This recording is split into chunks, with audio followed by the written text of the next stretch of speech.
이 복수가 끝나면 문동훈 씨는 행복해집니까?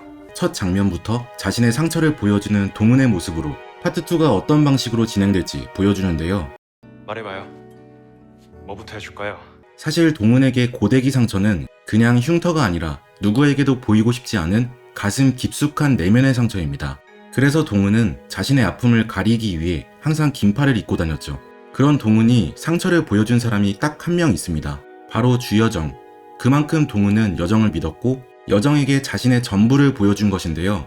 하지만 하도영에게 보여준 장면은 여정에게 보여준 그 마음과는 다르죠. 연진의 남편인 하도영을 믿고 보여준 거라기에는 뭔가 이상합니다. 자세히 보시면 주변에는 하도영의 비서진도 있고 아예 주요 인물과 상관없는 평범한 시민들도 있어요. 즉 공개된 장소에서 동훈이 옷을 벗었다는 뜻인데 이건 그만큼 동훈이 절박한 상황이었다는 겁니다. 이 장면은 파트 2에서 하도영이 처음부터 동훈의 편에 서지는 않는다는 걸 의미합니다. 왜냐하면 일단 장소가 화려한 걸 보면 하도영이 정한 장소에서 만난 걸로 보이죠. 하도영은 파트 1에서 다소 중립적인 캐릭터였는데요.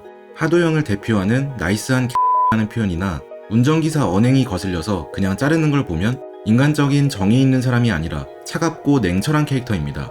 그리고 파트 1 마지막 화는 하도영이 동훈이 복수를 계획한 방에서 자신의 아내 연진과 마주한 것으로 끝났는데요.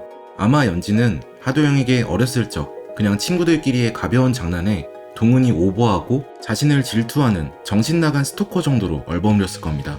하도영이 직접 본 건 동훈의 집에 붙어있는 사진들인데 그 사진들에는 연진의 악행을 증명할 게 많지는 않아요. 또한 예고편에는 동훈이 자신이 모아놓은 연진 패밀리 사진들을 뒤지면서 뭔가 중요한 걸 잊어버린 듯 찾다가 결국 없어졌다는 걸 알고 허탈해 하는데요. 자세히 보면 뒷배경에 누군가 사진을 강제로 뗀 흔적이 남아있습니다. 마치 연진이 자신의 악행 증거가 될 수 있는 사진들을 급하게 가져간 것처럼 말이죠. 이제 연진의 악행을 증명할 만한 증거들이 없어졌습니다. 학교에서는 연진에게 돈을 받은 선생 같지도 않은 선생이 연진을 커버해줬고 결국 학교 폭력 사건은 동훈이 자퇴하는 것으로 끝났으니까요. 이제 연진의 악행을 증명할 수 있는 건 다음 세 가지인데 가해자와 피해자의 기억, 윤소희 자살에 관한 증거, 마지막으로 동훈의 몸에 남은 고데기 상처입니다. 물론 동훈이 학창시절 자신이 경찰에 신고한 신고 접수증이 있긴 하지만 이건 동훈의 주장일 뿐 구체적인 증거가 되지 못하니까요. 연진이가 동훈이를 괴롭혔어요. 학교 폭력 같은 그런 거 말입니까? 학교 폭력 같은 게 아니라 딱 그거죠. 혜정이 연진의 학교 폭력에 대해 얘기하긴 했지만 하도영의 철두철미한 성격에 두 눈으로 확인하기 전까지는 믿지 못할 것이고 또 껄끄러운 일을 만들고 싶지 않아 애써 피해왔죠. 그래서 동훈은 하도영에게 자신의 상처를 담담한 표정으로 보여줍니다. 연진의 악행을 몸소 증명하기 위함이죠. 그렇게 하도영은 자신의 아내 박연진이 만든 끔찍한 상처를 마주하게 됩니다. 현남의 결말. 왜요? 맞고 사는 년은 웃지도 않고 사는 줄 알았어요? 난 메말지만 명랑한 년이에요. 여전히 남편에게 폭행을 당하는 현남. 파트 1에서는 연진 패거리의 악독함에 묻혔지만 현남의 남편도 잊으면 안 되죠. 파트 2회까지 굳이 남편의 폭행을 보여주는 걸 보니 현남의 남편도 결국 복수를 피해가지 못할 것으로 보입니다. 그 다음 장면은 언뜻 보면 현남이 감옥에서 웃고 있는 것처럼 보이는데요. 만약 그렇다면 빠져나갈 구멍이 없고 현남의 남은 삶에는 불행이 남겨져 있으니 완전한 해피엔딩이라 볼 수 없습니다. 사실 이 창은 감옥의 창살처럼 보이긴 하지만 여러 장면들을 분석해보면 현남의 집에 있는 방범창입니다. 즉 현남은 집안에서 밖을 보며 복수에 성공했다고 웃고 있는 거죠. 아마 그 앞에는 복수 계획의 대장이자 현남의 든든한 동지인 동훈이 서 있을 겁니다. 현남의 얼굴에 핀 웃음은 3화에서 동훈과 현남이 잘 알지 못하던 시절에 서로 스쳐 지나가던 모습과 대비되어 이제는 뜻을 같이하여 각자의 복수를 함께 성공했다는 걸 의미하는 것 같네요. 손명호의 죽음. 너 알잖아. 걔들 다 살인자인 거. 연진의 일행이 모여 무언가 작당 모의를 하는 장면. 자세히 살펴보면 이 사람만 많이 추운 듯 이불을 덮고 목도리를 하고 있습니다. 손명호의 죽음으로 이사라는 일시적으로 마약을 끊게 되었고 엄청난 추위를 느끼는 것은 마약을 끊었을 때 대표적으로 나타나는 부작용이죠. 연진의 친구들이 모여있는 곳은 바로 이사라의 작업실입니다. 연진이 일어나서 얘기하고 있는 걸 보면 여전히 친구들 사이에서 지위가 가장 높고 명령을 내리는 위치에 있는 걸 알 수 있죠. 곧바로 이어지는 손명호의 대사. 나만 죄가 없어, 나만. 너만 없을 리가. 죽은 새가 카톡을 보냈네. 손명호가 아직 살아있는 건가 생각이 들었지만 그 뒤에 바로 나오는 장면으로 죽기 전 통화를 한 회상이었음을 알 수 있었습니다.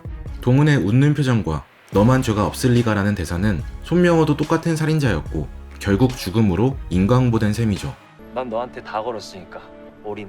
누군가 손명호의 머리를 양주병으로 내려쳤는데 양주잔에 술이 따라져 있는 걸 보면 술을 마시는 도중 어떤 여성에게 공격을 당한 걸 알 수 있습니다.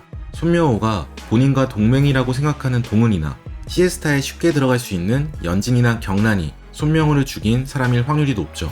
물론 손명호가 진짜 살아있을 수도 있지만 손명호가 죽은 다음에 동훈이 손명호의 핸드폰을 이용해 분란을 조장하는 무기로 활용한 것으로 보입니다. 주여정의 칼춤. 처음부터 난 나의 쓰임을 알았어요. 파트 1 여정의 명대사. 할게요, 망나니. 칼 좀 줄게요. 뭐부터 해줄까요? 어떻게 해줄까요?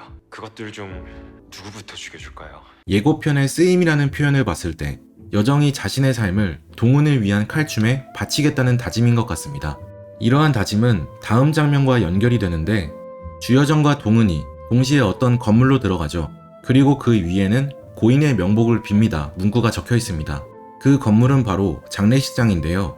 무척 캄캄한 밤이고 주변에 아무도 없는 상태.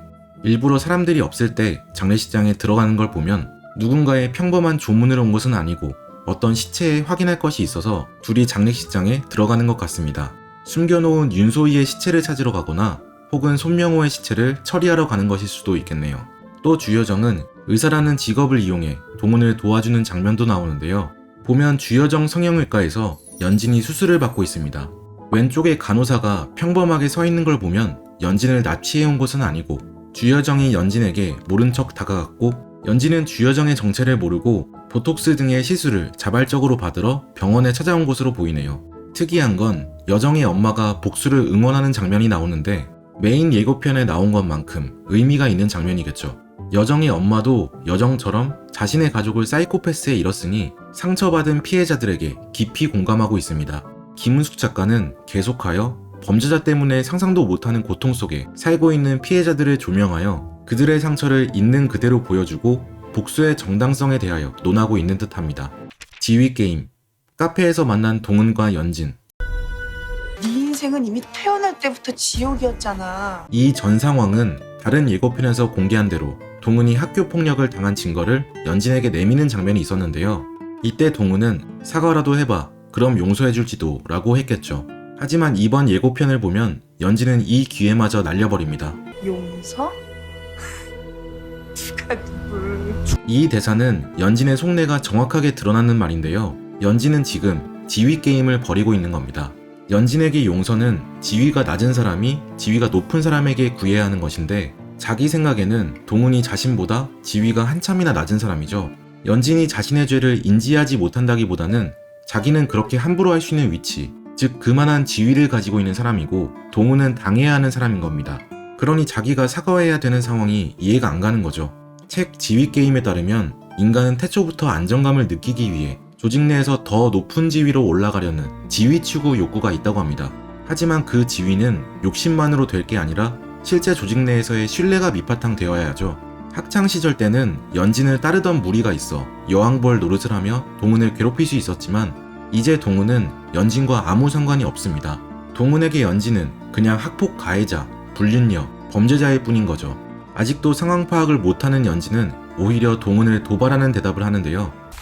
네 인생은 이미 태어날 때부터 지옥이었잖아. 입을 찢어버려야 하나. 제대로 맞받아치는 동훈의 모습은 뭔가 파트 1과 달라 보입니다.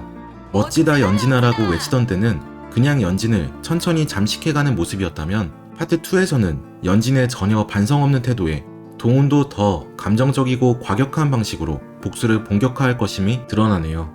아니 왜 없는 것들은 인생의 권선징악, 인과응보만 있는 줄 알까? 이 말은 사실 연진이 스스로 악에 속하고 자신이 파멸하는 게 순리에 맞다는 걸 인정하는 얘기입니다. 하지만 지금까지 문제들을 권력과 돈으로 해결해왔으니 자신은 권선징악과 인과응보에 비껴나갈 수 있을 거라고 오만하게 생각하는 거죠. 잃어버린 희망. 동훈이 어린 시절 친구와 즐겁게 어딜 가는데 상처가 가득한 또 다른 동훈을 보고 놀라는 장면. 이건 실제 일어난 일은 아니고 동훈의 꿈인데요. 자신도 다른 친구들처럼 행복한 학창시절을 보낼 수 있었음에도 불구하고 연진의 무리 때문에 모든 희망과 행복을 잃게 되었다는 걸 보여주는 장면이죠. 하지만 예고편에는 다행히 행복한 결말이 숨겨져 있습니다. 당신들도 나처럼 뜨거웠기를, 쓰리고 아팠기를. 뜨거운 건 고통과 상처, 즉 복수를 뜻하는데 과거형으로 쓴 걸 보면 동훈의 복수가 계획대로 성공하여 연진의 무리가 모두 파멸되었음을 뜻하죠. 사실 동훈의 복수 계획이 성공할 수 있는 가장 큰 이유는 바로 가해자들의 거짓 우정에 있습니다. 넷플릭스 측은 파트 2에 대해 공식적으로 가해자들이 얄팍한 우정과 거짓으로 유지하던 일상의 균열이 생기면서 동훈이 설계한 지옥에 끌려간다 라고 발표했는데요. 더 글로리의 복수는 동훈이 직접 칼을 뽑아 억지로 휘두르는 모습이 아니라 가해자들 간의 거짓 관계가 깨지면서 자연스럽게 이뤄질 것으로 보입니다. 우정만으로 우정이 되니?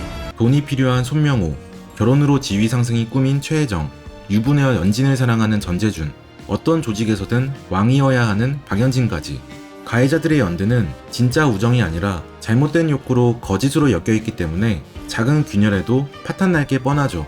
하나 불안한 건 예고편 마지막 장면에 높은 건물 위에 서 있는 동훈의 모습인데요. 당신들도 나처럼 뜨거웠기를. 복수가 모두 끝나서 그런지 이제 살아갈 이유가 없는 것처럼 위태로워 보입니다. 뭔가 새드엔딩으로 뛰어내릴 것처럼 보이지만 분명 김은숙 작가가 피해자들을 위로하기 위해 쓴 드라마라고 했으니 동훈이 복수를 완벽하게 성공한 후 결국 본인만의 삶의 이유를 찾아 현남, 여정과 함께 행복한 여정을 보낼 것 같아요. 인간은 다음과 같이 세 가지의 방식으로 조직 내에 지위를 얻는다고 합니다.